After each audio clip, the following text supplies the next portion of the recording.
सर्लाही क्षेत्र नम्बर 1 को 1 बाट प्रत्यक्ष निर्वाचित प्रदेश सभा सदस्य माननीय उपेन्द्र महतोले मध्य प्रदेश सरकारको लगानीमा निर्माणाधीन 1 क्षेत्र 1 सडक कार्यक्रम अन्तर्गतको सडक योजनाको स्थलगत निरीक्षण तथा अनुगमन गर्नुभएको छ।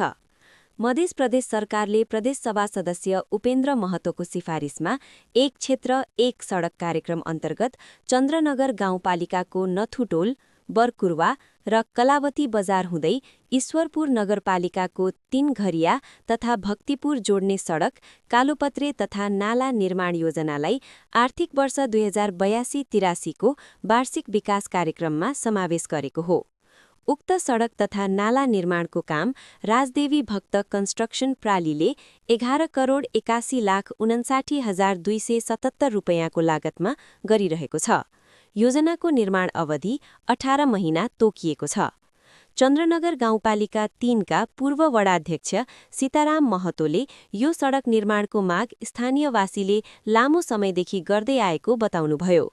उहाँका अनुसार प्रदेश सभा सदस्य उपेन्द्र महतोले सडक निर्माण गरिदिने प्रतिबद्धता जनाउनु भएको थियो र सोही अनुरूप अहिले सडक तथा नाला निर्माणको काम सुरु भएकोमा सम्पूर्ण गाउँवासीको तर्फबाट उहाँलाई विशेष धन्यवाद व्यक्त गर्नुभयो।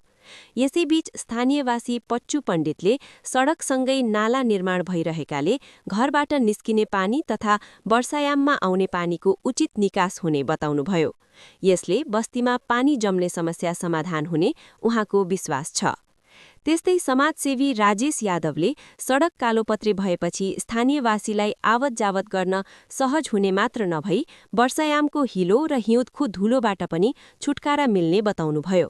सडक स्तरोन्नतिले स्थानीय जनजीवन, व्यापार र समग्र विकासमा सकारात्मक प्रभाव पर्ने अपेक्षा गरिएको छ।